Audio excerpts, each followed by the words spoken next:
recording. Hello, everyone. You're welcome to another interesting conversation in relation to Ghana's participation in the African Cup of Nations. It is the worst ever for the Black Stars, and it is the worst because Ghana, for the first time, exited the competition without winning a single match. And that has brought a lot of pressure on the president of the Ghana Football Association and the Executive Council to part company with the head coach, Milovan Rajevac. But would they do it? Well, we are here to share with you some of the interesting things that have been happening behind the scenes since Ghana's exit from the African Cup of Nations on Tuesday. First, I want to share a little bit of an opinion on why I think that the GFA should fire Milovan Rajevac, and I'll share another one why I think that the GFA should not fire him. So at this point, what I can say is that I am disoriented. But before I share my thoughts, let's hear from a former Vice President of the Ghana Football Association, George Efriye, who thinks that Milovan Rajevac should be sacked because he is a disaster. Oh yeah, I don't support retaining Milovan Rajevac. You see, my position has always been clear. You see, some people misinterpret my position of when Milo named the squad, and I said I have confidence in the squad. You see, when you are a former vice president of the FA, and you have been the head of the Black Stars, when a coach announces squad, the only thing I can do is to give him my support. I cannot be criticizing the coach.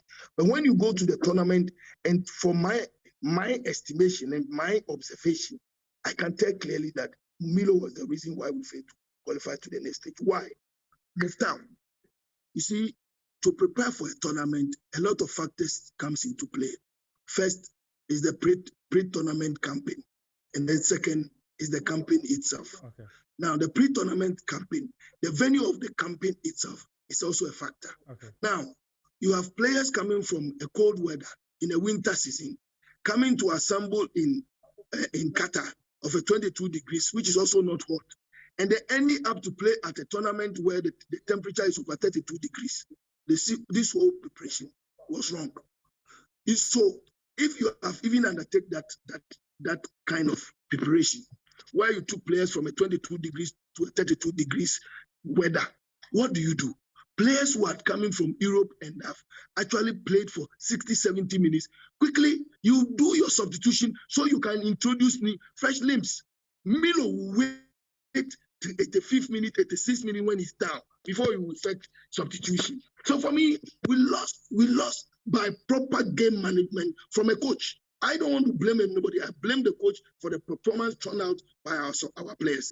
It gets to a time when football is science, when the human body gets tired. And it's for that reason that FIFA, looking at what is going on, the COVID and all that, has given us the opportunity to change, make 5 changes. Why don't you take advantage of it? You wait till the last minute and then you make the substitution. And somebody is saying that, oh, because we should wait for him to come. Yes, those reports and coming to give us report, these are normal formalities. It won't change anything. The report of Milo will not change anything. What it's required of us as people who run football should see clearly that Milo of 2010, 2009 is not the same Milo we see today. Yes, he achieved everything that he has to achieve within Ghana. Yes, but after that, what next? Was 10 years or 11 years of Milo's departure from Ghana. What did he do with all the teams that he went to? Tell me. So I've said that we had no business in bringing Milo back. But in any case, the authorities, the people in charge believe that no, we disagree with you. We think that we have to bring Milo. They brought Milo. So fast forward. The man has gone to fail. So I have to blame. I have already blamed them. So I don't need to come back. I'm saying that the man they brought is a disaster. George Efriye thinks Milovan Rajevac is a disaster. The GFA president, Okraku, disagrees and has taken full responsibility for Ghana's woeful performances in the African Cup of Nations. It's unfortunate, and this is not what Ghanaians deserve. Ghanaians deserve a very, very competitive team, a team that will bring glory to the country, a team that will bring happiness to our people. It didn't work. I'm saying I'm a leader of the family.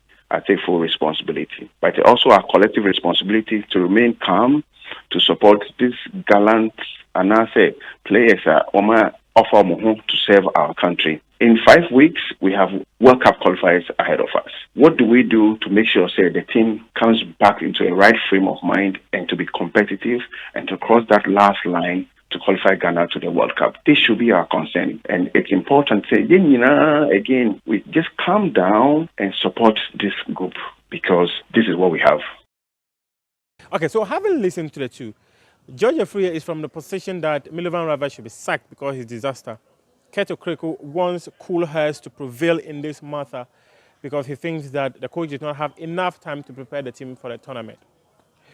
Well, following the exit, there was a letter from the Ministry of Youth and Sports summoning the Ghana Football Association to a meeting on Friday, January 21.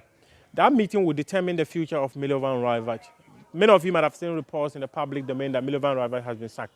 Milovan Rajevac has not been sacked. The GFA does not intend to sack Milovan Rajevac. He would only be sacked if government says so. So at this point, let me tell you why I think the GFA is reluctant to sack Milovan Rajevac. They are reluctant because when they wanted to hire some of the best coaches in the world, Milovan Rajevac was not one of them. But they had no alternative than to settle on the Serbian because government was actually not willing to commit a lot of resources into the national team. They were not willing to pay $80,000 for a coach. They were not willing to pay $100,000 for a coach. The amount they could afford was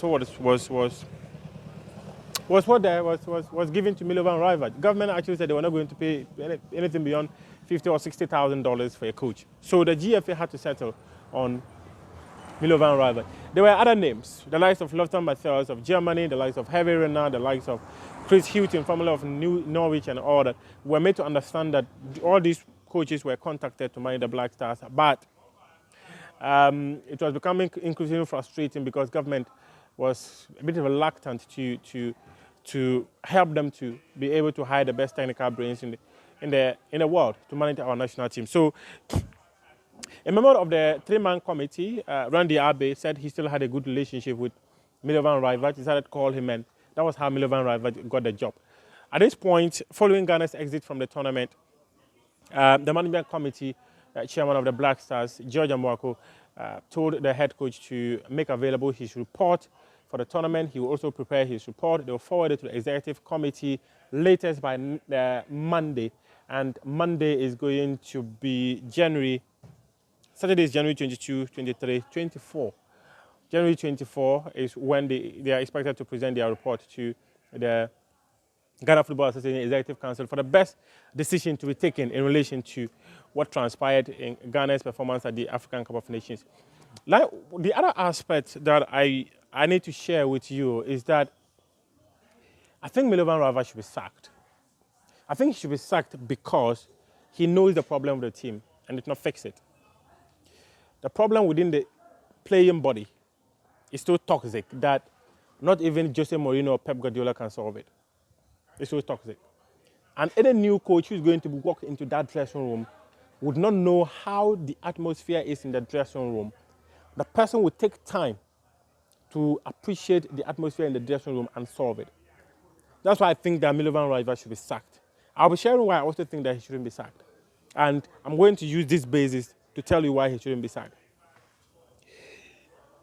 Milovan Rajevac understood the problem of the team, but still went ahead and assembled egoistic players to go to the African Cup of Nations. Many of you would realize that most of the players underperformed.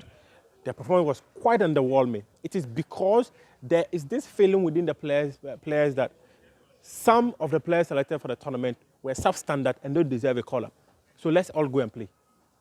So they all went and played. They did everything they wanted to do and leave. Let me tell you one interesting thing about the Black Stars dressing room. So there was this policy within the Black Stars team that if you show up for meetings late, you pay $100. That was your fine.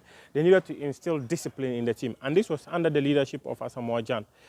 And when Daniel Amartey made his debut in the Black Stars and went to the AFCON 2015, apparently he showed up for one of the meetings late. And Asamoah Gyan got up and said, Amartey, for showing up for the meeting late, you have to pay $100. You are late. And then the current skipper of the team, Andre Ayew, got up, placed his hand on the shoulder of Amate and said, Amate is my boy. I'll pay the $100 for him. Okay, so this is just to give you a picture of the current team that we have. I don't want to go into the details of the politics within the team, but it's too terrible that even some of the players don't want to play. Some of the players get angry at seeing others in the team. That is why I think that with Milovan Rajevac knowing all this, he shouldn't have selected some players for the tournament, or even for matches, even if he took them to the tournament. But the issue is actually beyond the coach too. The politics are so huge that there are people who are power brokers within the team. You either deal with them and succeed, you deal with them and fail, or you don't deal with them at all and you are in trouble. So it's very difficult. And anyone in the position of Milovan Rajevac would have struggled to handle it. Now, this is why I think Milovan Rajevac should not be sacked. He should not be sacked because of what I've said. As someone who knows the problem, he has actually said the team needs surgery. It is surgery not just in terms of the playing body, but surgery in terms of the mentality of the players. Surgery in terms of the so-called feeling that there's quote-unquote black power within the playing bodies, with people not even understanding how the team was conceding goals because they felt it was spiritual. It is that deep within the Black Stars team. So some of these things, I feel that as someone who has a clear picture of the issues, if he's given an opportunity to lead the Black Stars, trust me, he would try to right the wrongs of what we witnessed in the AFCON. That's why I think that he should not be sacked. He should not be sacked because any new coach who is coming in will take time to also see the problem within the team. And by the time he realizes it, he has failed, he has to be sacked. So it's a deeper problem than even the coach. But I think that he's committed to ending it. Will he be sacked? No. Will he be sacked? Yes. The GFA does not want to sack Milovan Rajevac. That's why I'm saying no. The GFA, their position is that they did not give Milovan Rajevac enough time. Winning the AFCON Cup of Nations was a target, but they did not give it enough time. So they don't want to sack him. They want to maintain him for the qualifiers, which comes up within the next 5 weeks. So I think that a new coach that is coming in will not have enough time to prepare. But would Milo be sacked? Yes, again. Yes, again, because the financiers of the Black Stars, which is the government of Ghana, wants Milovan Rajevac sacked. The government actually wanted to sack Milovan Rajevac after the game against Comoros. They had actually even started to prepare a statement. And they started to reach out to people for advice and all that. And it was those people who advised them that you cannot sack Milo. It will amount to interfering in the job of the FA. So tell the FA what you want. So in a meeting between the Ghana Football Association and the Ministry of Youth and Sports, the ministry is going to push the message of government, which is that Milo should be fired. But if Milo is fired based on all the things I've said, it is 0.5% of the problem solved. What becomes to that 99.95? How is that going to be solved? Because it is within the playing body.